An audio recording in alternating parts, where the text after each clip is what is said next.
Olá pessoal, tudo bem com vocês? Bom, nós vamos aí caminhando com a nossa literatura, né? E já vamos engajando aí pelo romance. E cada vez mais nós vamos aprofundando, né? Conhecendo alguns escritores, algumas histórias. E aí eu tenho certeza que vocês vão gostar da literatura, tanto da literatura brasileira quanto da literatura portuguesa.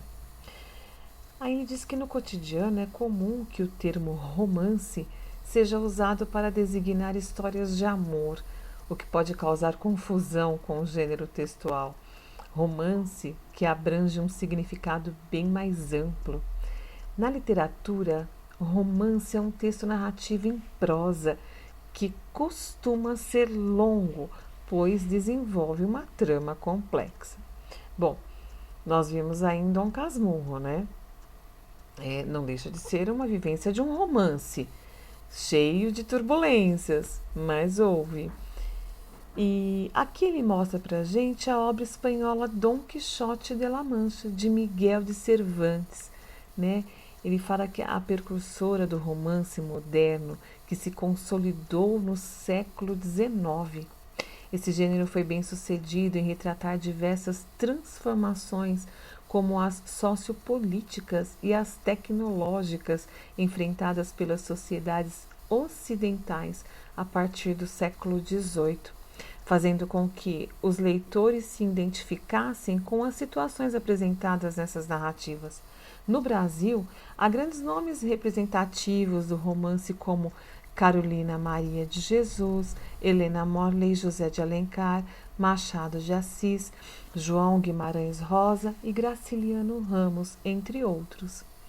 Como os textos narrativos que vocês já estudaram, o romance também apresenta os 5 elementos fundamentais da narrativa. Então percebam que para cada narrativa, para cada situação, dependendo do gênero que nós vamos usar, ele tem os seus princípios, as suas regras a serem seguidas, né? Então, ele fala o seguinte aqui, que o enredo, o personagem, o narrador, o tempo e o espaço são elementos para ser amplamente desenvolvidos, porque o romance é um texto de grande extensão. Assim, há muitos personagens, as principais são consideradas complexas. E a narrativa pode até passar-se durante vários anos e em diversos lugares. Além disso, há uma trama bastante elaborada. O romance apresenta um conflito principal aliado a conflitos menores. Então vamos lá. É possível classificar o romance em tipos, dependendo do tema abordado. Romance urbano retrata a vida social em cidades como crítica e aos costumes. Já o regionalista preocupa-se com as questões sociais abordadas elementos em regiões interioranas do Brasil, né, como o sertão nordestino, por exemplo. O histórico, ele mistura elementos da história com a ficção, retratando eventos e costumes, lugares de determinada época.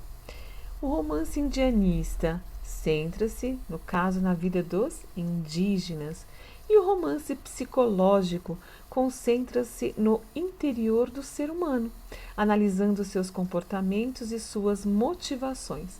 Leia a seguir um trecho do romance Senhora, de José de Alencar, que é lindo, pessoal.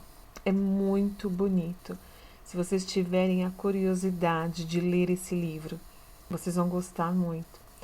E então, eu gostaria muito que vocês lessem esse trecho, tá? Desse romance, que é muito bonito, tá? Tem aqui uma parte.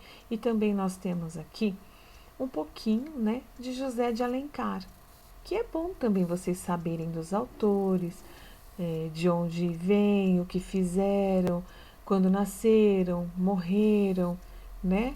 E a maioria dos escritores são portugueses, né?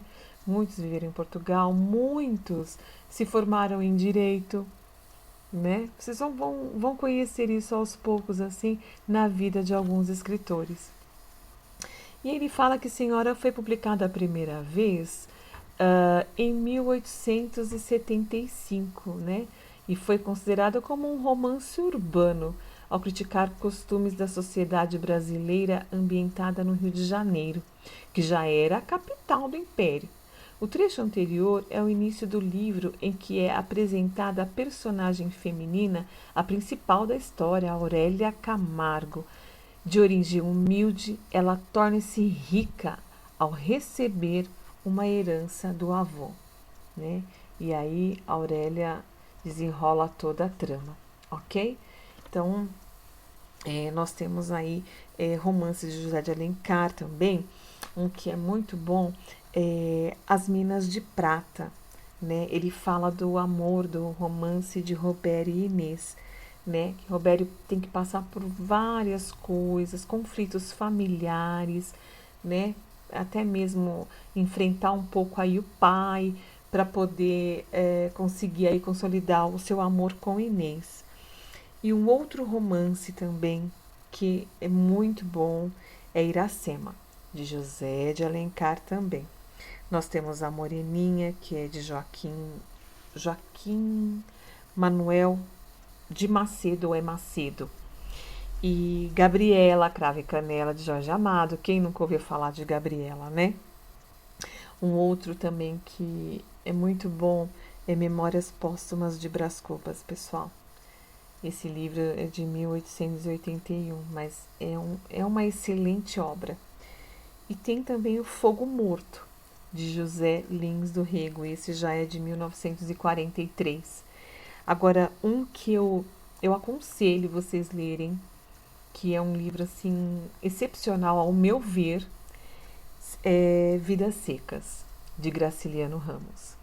É um livro assim para ler, meditar e guardar muita coisa aí para a vida.